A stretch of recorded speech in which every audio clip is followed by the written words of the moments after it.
all the feelings and all the things you have and all the not wanting to do the hard work or the things that you don't enjoy, like, guess what? Like, join the club. Everybody else is having the same experience you are. And the ones that are successful will do the things they don't want to do that are necessary. The ones that are not as successful will not. I think it's really that clear. I mean, at its highest level, that's going to make or break you as an entrepreneur.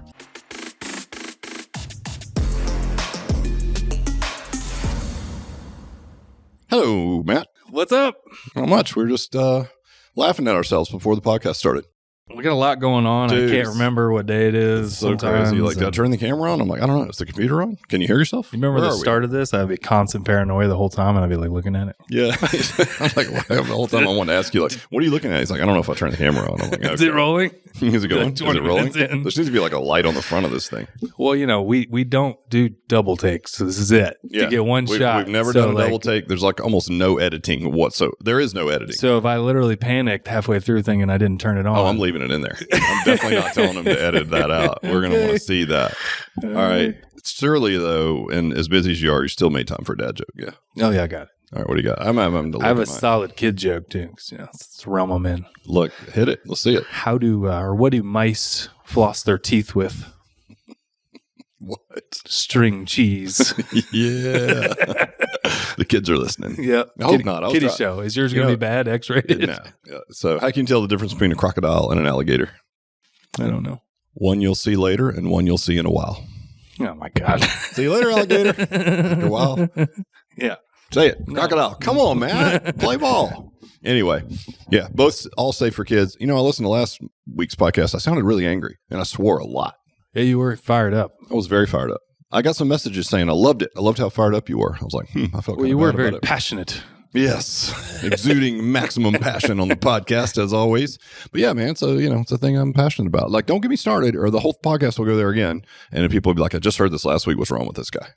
No, that's okay. I thought it was better too. It's more entertaining for me. All right. And that's what it's all about. Yeah, well, as long as you're happy. All right. Well, today we're going to talk about a unique lens on entrepreneurship based on a quote that we both saw that we thought was interesting. And it was from our consummate entrepreneur in the spotlight a lot these days, which is Elon Musk. Mm-hmm. And somebody was asking him if it's fun to start a business. And he said, no, not really. And, you know, he's somewhat on the spectrum. So when he communicates, it's so on the nose, like direct, that it almost makes you laugh. Right. Like you think he's kidding, but he's not. Right. Yeah. He's actually, you know, and so he's saying in his weird ways, like, no, it's not fun. It's actually quite terrible. You know, that's what he says. It's quite horrendous. And there, I was looking at him like, what? And he's like, well, look. He's like, you know, what is 99.9% of businesses fail, especially startups, right? Yeah. And then he says, so a good friend of his described entrepreneurship as staring into the abyss while eating glass. And he goes on to describe what that means. He's like, staring into the abyss is the fact that most small businesses don't make it, or businesses, especially like in his world with tech startups. It's like, it's a long shot. Sure. 99%, right? Mm-hmm.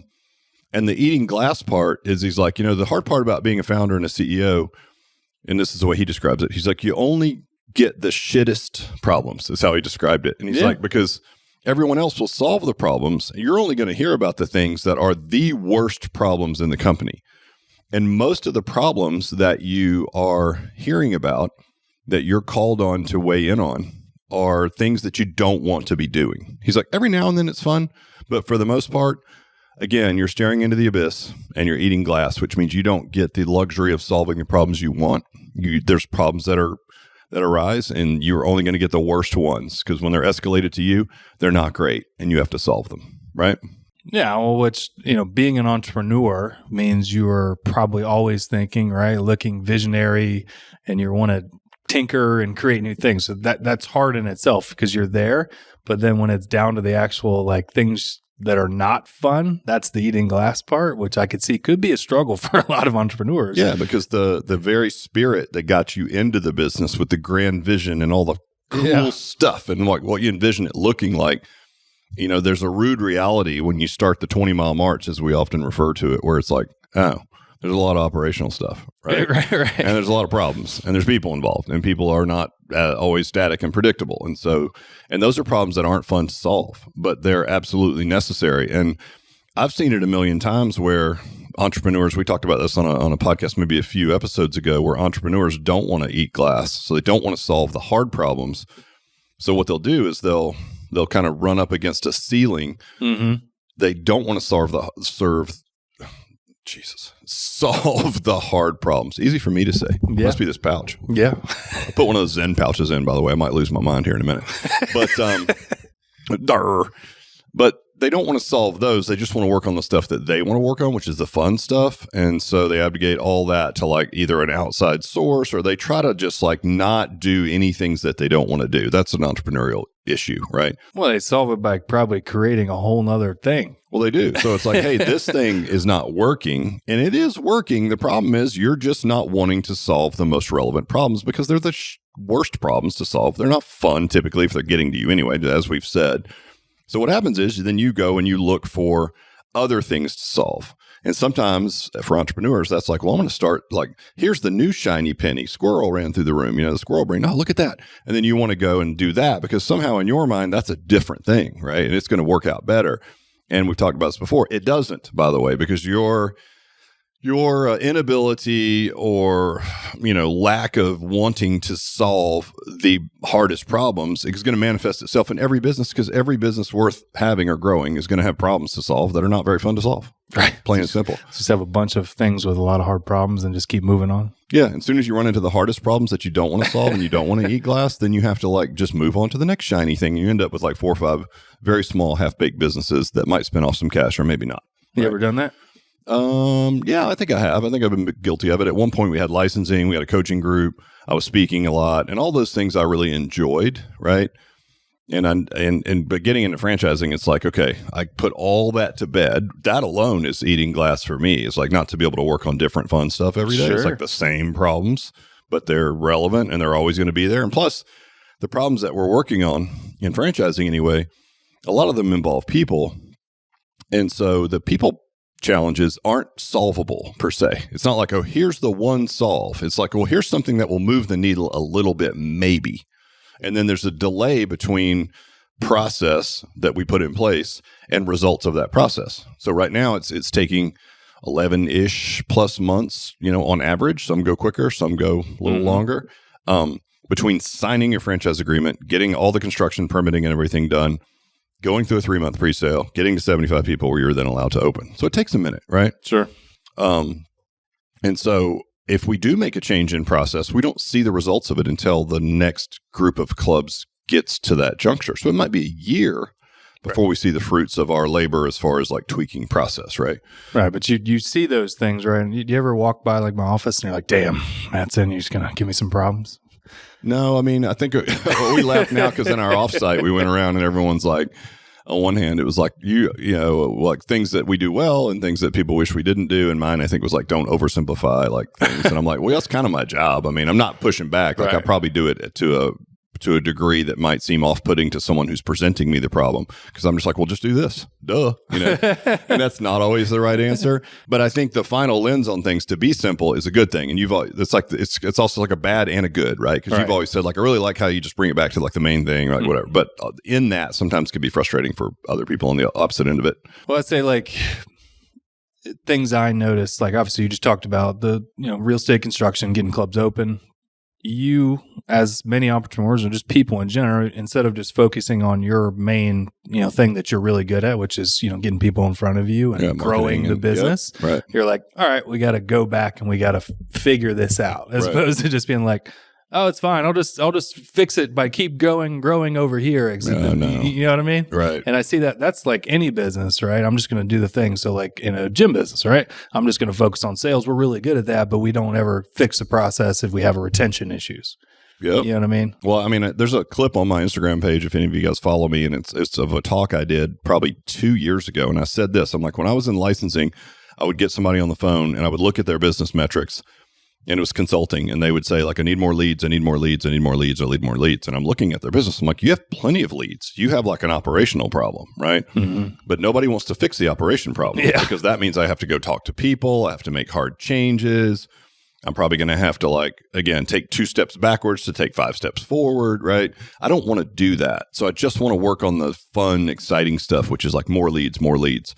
even our buddy Hermosi, which we've talked about, a million years ago when I went and stayed with him, and we talked just about business in general. And he was in a somewhat licensing business with Gym Launch.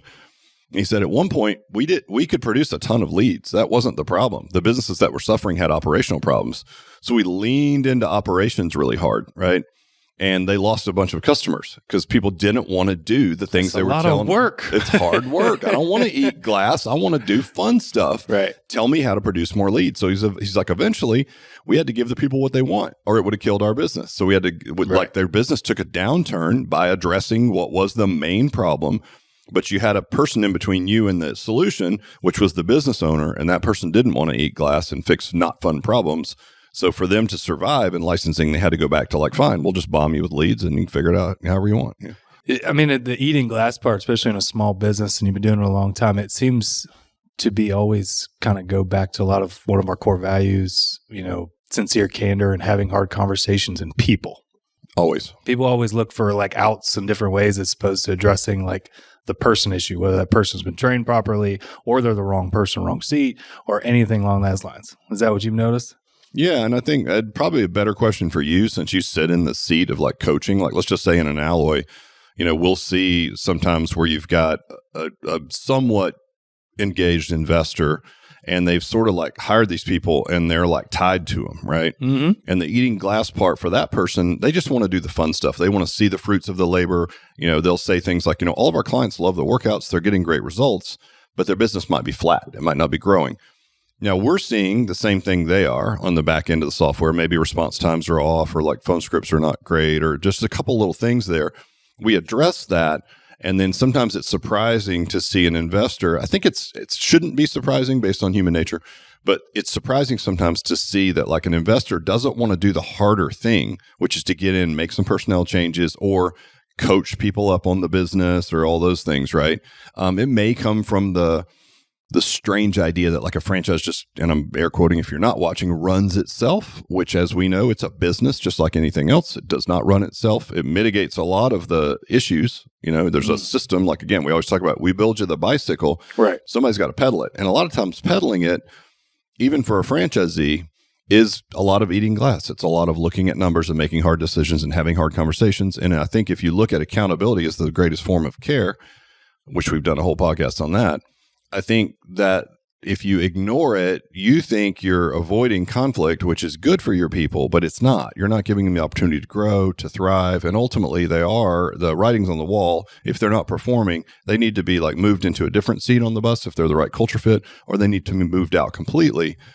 And so by not leaning into them early and often, you don't even give them the opportunity to get better and to earn that right. And then all of a sudden it's too late because you just avoided those hard human conversations. So maybe I flip the question on you. Like, what do you see in regards to like this conversation? Like, what are the glass eating things that you see from, say, Alloy franchise investors, like the owners, that you'd like to see them do more of? Or what are the things that you think are hard that they have to do? Yeah, I mean, it's a small business and franchising or not. I mean, it's everywhere. Everywhere is going to be like this. But the eating glass part, especially in this, is typically like the people. And then if somebody's not fit for that role, not doing a good job, whether you're having hard conversations or not, I see a lot of people hesitant to make change because the eating glass part is going to be the actual work that comes with getting a new body in there, training, / you might have to dig in a little bit more, right? And it's going to take time. And that's what I see often. So like, I'll give you an example of, say a company is struggling with sales, right? And it's not a lead problem, right? Because I've seen many times where like lots of leads coming through, it's a operational, it's a person problem. But instead of fixing the actual sales issue inside the house and working with a person or moving somebody else into that seat, it's easier to change companies than it is actual people. Oh, I see. So like I'm going to change marketing companies because the leads must be bad, when in fact, from our lens, and mind you, we didn't come to franchising brand new to the fitness space. We've been doing it for 33 years. We've been coaching 2,500 gyms of all shapes and sizes and sorts for the last 15 years. It's really easy for us to see where the problem is, right? I mean, really is. And we're not emotionally attached to the things as close as you are when you're working with people in the trenches every day. So it's easy for us to be like, well, here's just the hard data. It's telling us what's going on. You got plenty of leads. They're decent. They're as good a quality as any other club, as maybe a club that's thriving, right? So it's a people problem. But to your point, the glass eating is like, well, that means I got to get in there and help these people. It's like, well, you got to lead. Yeah. And it's easier to take the path of least resistance, right? So it's like, all right, instead of fixing this person's, helping them get better or changing the seat. Well, I think it's a good way to say it too. And I want to put I'm sorry to interrupt you, but I want to put a stake you're letting me talk there for a minute. Oh, I know. It's really uncomfortable. I'm kind of uncomfortable, so we're switching gears. Anyway, I hate this podcast. Why is Matt talking in the first place? I'm going to flip this. Worst podcast I'm going to ever. ask you something, and then I'm going to put a pin in it, and then I'm going to come back. No, I wanted to put a pin in it. I don't even remember what I was putting a pin in now. Look at what Matt's doing. This is great. But no, I want to put a pin in that because I think, to your point, if you look at, you said helping someone get better, right? Yeah. So it's not. I don't want people to hear this through the like discipline them and hold them accountable is a bad thing. It really is an opportunity to make them better. And I think I just want to make sure that when people hear a conversation saying, "Hey, you got to fix people," that's what you're doing. It's a positive thing. It's not a negative thing. And I really appreciate the way that you said that. But I just want to make sure that people hear it that way. That it's not like you're coming in heavy-handed, right, without support. You're basically holding them accountable and you're giving them support. Yeah. So, again, I've got an idea for another podcast on there's a framework for the 4 different types of leadership and which ones may or may not work like in an alloy. But for the sake of this conversation, I really appreciate that you said it that way. So anyway.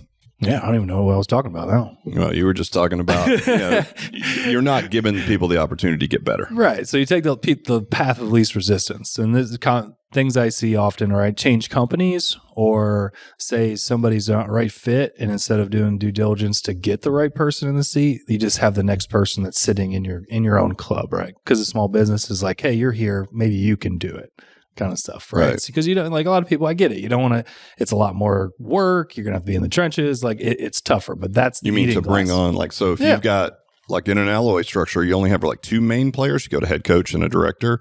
So say the director's not performing or they decide to move on because they've had a life change or they're moving or whatever. And then instead of going out and really doing your due diligence and running process to find your next director, it's just sort of like next man up. And you just point at the next person who may not be suited to do that role or may not even want it, actually. And you just force them into it. But you force them into it because you don't want to eat glass, which means you don't want to solve the problem of finding someone new, training them up, maybe sending them to training, doing all the things, right, that you need to do to have the right person in the right seat. Yeah. And that goes through any business, anywhere. I mean, I don't care we're not throwing shade at just alloy, but like, again, it's interesting to see a lot of people becoming first-time entrepreneurs with a long-term entrepreneurial lens that I have, right? And I've made all the same mistakes. So like I'm recognizing my mistakes in them that I made a long time ago. So the idea of a franchise in general is the leadership team can help you mitigate some of the mistakes by saying, yo, I get it. This is common, but here's what you're experiencing. Here's what needs to happen, right? And then it's your job to then take that advice, pick up the ball, and run with it. Yeah. Do you agree? Oh, 100%. And we've been doing this a long time. You've been here forever. I mean, I've even before we were licensing or franchising. Like there's other scenarios. Like just for example, people get you have a coach, right? They may be not the best coach. They're not doing everything 100% properly. Maybe you're not holding them accountable, coaching them, and they just let it go on and on and on. Well, at that point, the coach has kind of a little hand around the clients of the people they train. So you're afraid to have conversations to move off a said person.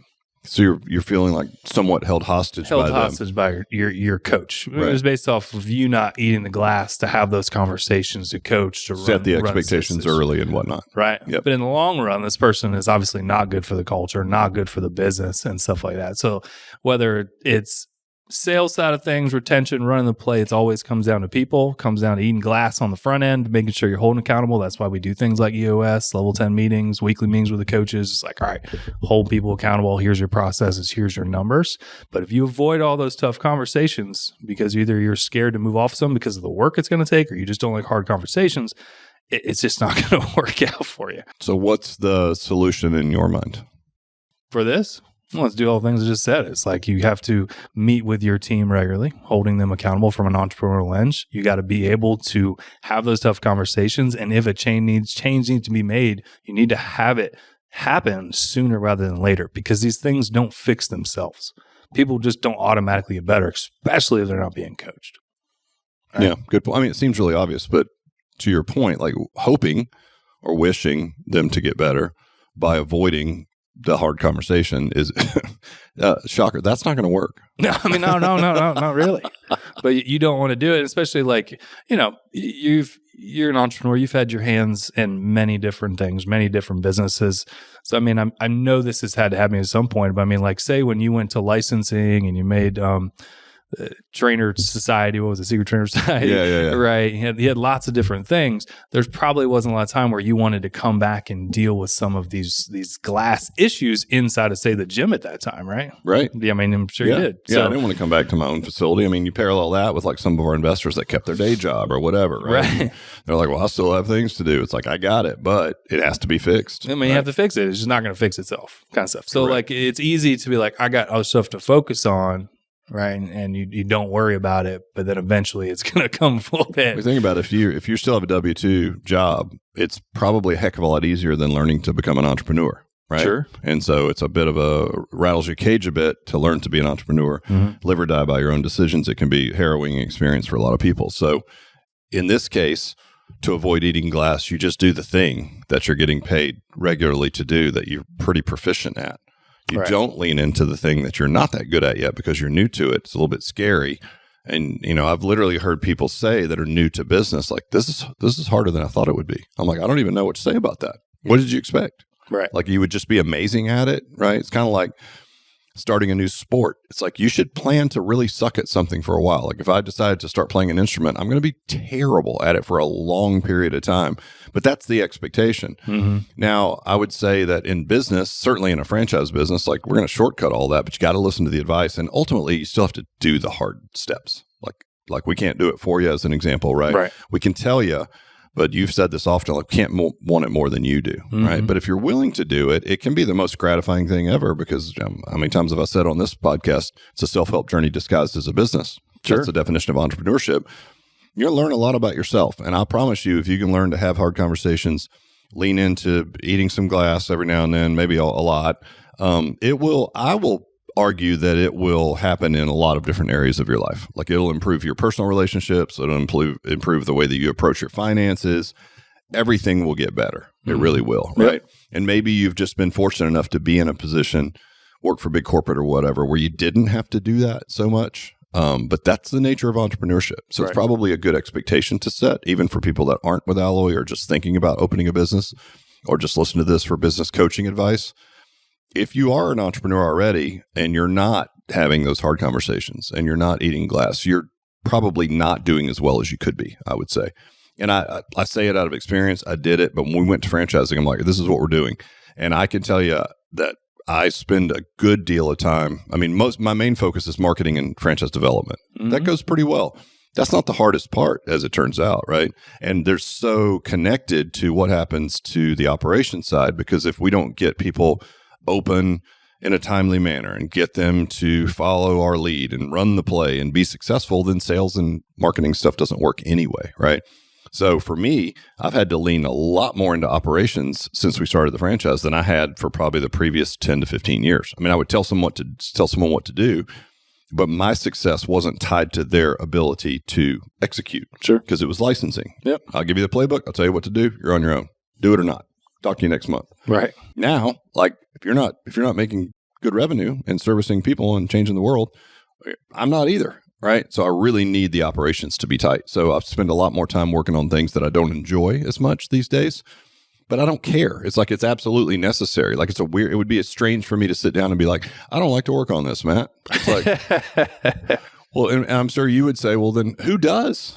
Like, I don't either, but these are the issues at hand. This is what we got, man. This is it, bro. Like, this is it. Like, we're just taking arrows on a daily basis, and as we should be. Like, everybody is. That's, you're not unique. We're not unique at all, right?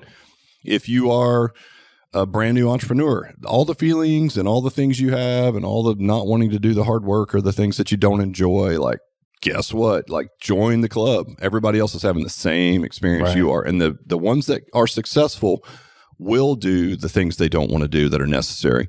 The ones that are not as successful will not. I think it's really that clear. I mean, at its highest level, that's going to make or break you as an entrepreneur. You touched on it a little bit, but what's the abyss? The abyss is just the chance that you're not going to make it, right? To me, I don't understand I think the eating glass and the abyss part are so closely tied together, because launching a franchise, I mean, we've talked about the stats. If we have 50 open, which we will in a matter of weeks, that puts us in the top 15%. If we get 100 units open, which we'll be close to by the end of the year, that puts us in the top 2%. So that's not fake math. I mean, 98% of the people are not going to get there. So why would I expect to get there without eating a lot of glass? So you're staring into the abyss thinking, okay, am I the 2%? Like, that's a pretty low percentage chance to win, right? Now you got to have as an entrepreneur, you almost have to have like a blind, optimism about where you're headed, because the stats are against you, period. Right. The odds are stacked against you 100%. So do you think you can overcome those bad odds? That's the abyss, because you just don't know. You're just staring out there like, I think I can, but most people don't. Right. And I think your willingness to eat glass and solve the hard problems and the problems that you don't like to work on, which are most of the hard ones, by the way, that will drastically improve your chances of being able to stare into the abyss and have some confidence, right? Because if you're not willing to eat glass, that abyss it's a black hole, dude. It's going to suck you up and spit you right out into gosh knows where, right? So I think they're so connected in so many ways, those two things. And just take a hard look at yourself and decide if you want to become an entrepreneur or even a franchisee, which we would describe as like an entrepreneur. You're in business for yourself, but not by yourself. So you have a lot of bandwidth and a lot of help. But really think about whether or not you're wired in a way, or do you want to learn to be wired in a way to make those hard decisions and work on things that are just not that pleasurable at times, but they're absolutely necessary. If you can learn to do that, I mean, it's the same thing with exercise. Like, look, you have to pay the piper. There is a set of things that need to be done. You're probably going to have to improve your nutrition a little bit. You're going to have to move more. You're going to have to do some strength training, maybe a bunch of things that you've never done that you don't want to do. But guess what? It just has to be done, right? And if you do it, then you're going to see the results. And it's not going to be immediate, very similar in business, right? It's not, it's take us 5 or 6 years to get this thing up and rolling and running because of COVID and everything else. It's like, that's a pretty big abyss to stare in for a long period of time while crunching down, a ton of glass, right? Just eating glass. Just eating it for breakfast, lunch, and dinner. But I like it. Like, for me, it's like I understand the game. I understand what's required. It doesn't bother me at all. I can hold both thoughts. I can say I don't enjoy working on a lot of the problems because they're just not solvable. They just improve a little bit, but they're not like ever like 100% fixed, move on. Right. It doesn't work that way. We don't have problems like that. I enjoy that to a certain extent. And then also, like, if I can continue to do that, then I know that we're going to be much better off as a company. And then also, it's like a culture thing, because you do it, Jared does it. We all work on a lot of things that are difficult, right, for us. But if you're not willing to do that, who are you really at its bare essence? Are you then the person that can stick to exercise routine? Can you have hard conversation with your family? I mean, I just think it trickles down into every other area of your life. I really do. For sure. Cool. So that's it. It's just a thought today. I know it's kind of a lofty topic, but I hope it helps those of you that are entrepreneurs that feel like you're a crazy person. You're not. If you're an entrepreneur now and you feel like you're running up against some ceiling, you should probably look at the problems that you're not willing to solve right now because they're not fun. And I'll tell you, those are the ones that you need to be working on the most, right? You can, who, not how, a lot of problems you can, but at the end of the day, you still have to be really involved. Like, if you hire a company to fix your marketing, you still have to be measuring all the leads that come in and the quality of those leads and the cost per lead. I mean, you still have to work in the business, even if you're just looking at high level metrics and holding those people accountable, right? It's not just hand it off and be like, well, that guy didn't do it. It's like, well, it's your business. You have to fix it. Right. 100%. And that means solving a bunch of wacky problems. So anyway, I hope that gives everybody a decent framework. And if you're a current Alloy licensee or franchisee, I hope you hear that, and I hope it makes sense, and I hope it helps you reframe, like, hey, there's some problems in the business. Most of them are going to be people related. Those are the least fun and the most rewarding, by the way, if you're willing to do it. That you'll hear that and you'll lean in. I think that's the best way to do it. Great. All right, man. Thank you. That's it. Anything else? That's it. All right. Peace.